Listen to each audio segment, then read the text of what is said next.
Today I'm going to install and test a very simple mod for my Mahlkonig EK43 grinder. I hope it will prove to be an upgrade in terms of grind adjustment repeatability and sensitivity. This unit was built in 2015 and I bought it at auction for €500. I converted it to a single doser simply by cutting the original 2-kilo capacity hopper, which was scratched and gouged from years of hard use, and which I wet sanded to conceal the worst of it. It will hold around 150 grams, but it still looks a bit too small for the machine. But it had a really deep horizontal gouge just above, not something you're going to buff out, so that's where I had to cut it.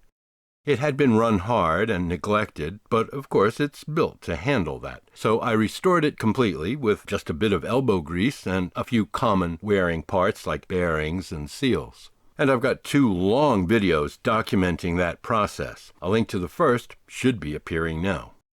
The first video covers the teardown and evaluation and reconditioning the burrs by lapping. The second video is the bulk of the repair work, lubrication, and final adjustments. The link to the second one should be visible about now.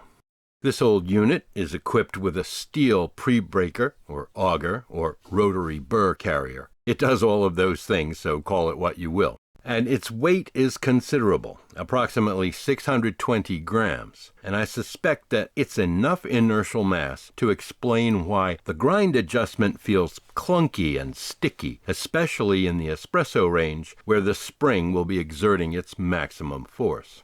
This older model's grind adjustment screw has a finer thread pitch than later ones. To take better advantage of that, I'd like to try installing a lighter burr carrier and see if I get a smoother feel in the adjustment knob. This replacement part is made of anodized aluminum alloy, and it weighs about 220 grams, so roughly 1/3 as much as the original. I'm thinking that the reduced inertial mass will mean a smoother, more repeatable adjustment. It also has 6 windings on the auger compared to 4 on the older one, which means it will feed the beans a bit more slowly. Since the rotation speed is a constant 1450 RPM at 50 Hz, the auger will have to rotate farther to move the beans a given distance. The slower feed rate will inevitably have some effect on the grind characteristics. Whether it's noticeable on the palate remains to be seen.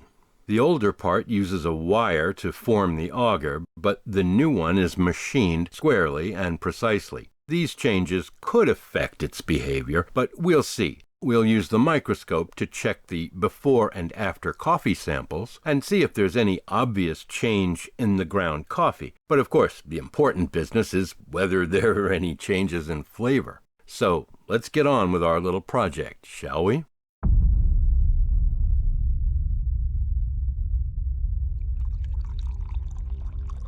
Oh my God. It's like a miracle.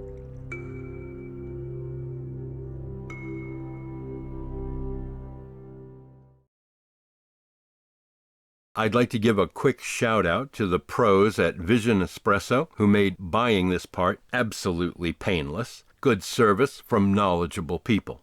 I've mentioned that I have trouble getting Mahlkonig parts out of European sources, so my best shopping experiences so far have been with 2 United States outfits, GH Brewing and Grinding Solutions on the East Coast and Vision's Espresso on the West Coast. Neither is a sponsor. I just like the way they handle their customers.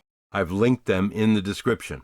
It's a sad comment that I need to do business on another continent to get decent service as a retail customer, but there it is.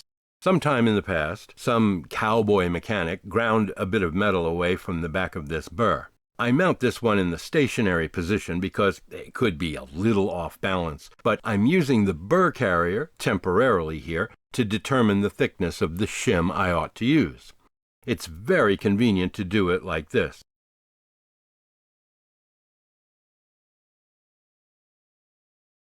And I find that 1 layer of foil will do. Well, I already knew that, but I thought I would show it. So now I have switched, and this is the rotary burr without the scarring. I use 0.4 millimeter shim stock and work off this edge of the carrier. It's quite good enough, although if you were repairing these regularly or owned a bunch of them, you could get a centering jig that works off the shaft, which is admittedly a better practice, but you can finesse this one into alignment and balance if you have a feel for it. So long as you're not detecting any vibration, you're fine. You can feel for vibration when it's running and you rotate the grind adjustment knob. To center the stationary burr, I just use an appropriately sized drill shank as a poor man's pin gauge. You can do it by feel. This is not critical. There's no issue with balance and vibration, and the flats have got so much area that 1/10 of a millimeter of concentricity is really meaningless. Again, I'm using the burr with the grinding mishap in the stationary position along with an aluminum foil shim. These burrs work by crushing the coffee, not by chopping or cutting the way most others do. The rotary burr rotates counterintuitively, as if you were filing or sawing on the return stroke. I get a bit deeper into this in the restoration video. It's an interesting design because you would think intuitively that this would tend to round the edges and corners of the particles, but that's not what happened, as we'll see in a moment. Let's take a look. I'd pay attention to the variety of particle shapes and the variety of sizes and the surface texture. The old steel carrier on the left and the new aluminum one on the right. Same coffee sample, same grind setting of roughly pour-over grit size. Feel free to pause this at any point and look closely. I see virtually no difference. The particles are nicely varied in size and shape, with plenty of sharp angles and rough surfaces. And that rough texture, I think, increases surface area and helps the larger particles to yield more flavor. Now, using the modded grinder was a bit frustrating at first. I noticed immediately that with the new part, the machine suddenly began to retain coffee. I was used to having no more than 1/10 of a gram difference between what I drop in and what it spits out. Often it was spot on. As I mentioned, the prebreaker or auger geometry on the new part is a bit different. The auger's maximum outside diameter is also about 0.3 millimeters smaller on the new part, creating a bit more clearance inside the barrel. But it's 0.15 millimeters, so I kind of doubt it's to blame when you consider just the variations in bean sizes. I'm guessing that the shape of the spiral feature and the spacing are the factors to consider. The diameter of the wipers inside the grind chamber could be an issue too, but I found that the new part is actually a few hundredths wider than the original, so if anything, it should do a better job of keeping the chamber clear.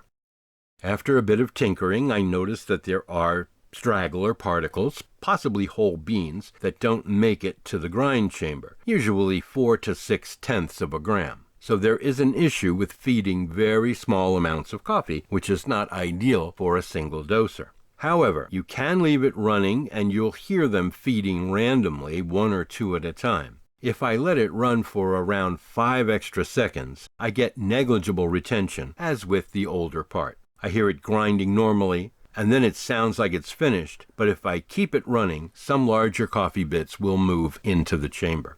So now it's a matter of making plenty of espresso and pour over for a few weeks and reporting back. After using it for a few weeks, making espresso and pour over, I find that the slower feed rate does affect flavor a little, but not so much that you can't adjust for it. Grind a little finer and you're pretty much back where you were. While I wouldn't claim that the flavor has improved, there's absolutely no flavor penalty. Now, as for my actual reason for making this mod, the user experience and workflow, well, this lighter aluminum part gives me a smoother, more continuous feel, and the scale markings seem more predictable and repeatable, or more proportional, let's say, in terms of grind size. The adjustment is noticeably more sensitive, to me anyway. Keep in mind, however, that the thread pitch on the adjustment screw is finer on these older EKs, so I'm working with a kind of ideal combination here. I'm enjoying a solid improvement, but I am paying for it with less predictable retention. It's a trade. I found that it really is necessary to let the machine run for around 5 extra seconds and maybe give it an occasional smack. That way I could keep the retention to within plus or minus 0.2 of a gram, which I find acceptable. But the older carrier really had me spoiled in that regard. Once I got it dialed in, whatever weight I dropped in would pretty much always drop out, to the 10th. I'll offer 3 cautions.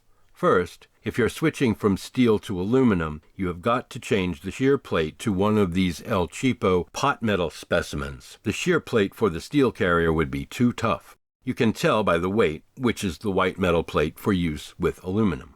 Second, anodized aluminum surfaces are hard, but not all that resistant to wear, so be sure to lubricate all bearing and moving surfaces well. There's a long discussion about lubrication in the second installment of the EK restoration videos. And third, I found the new part to be slightly longer than the original, so don't forget to back off the adjustment screw a few full turns before mounting the front cover. Make sure there's plenty of clearance.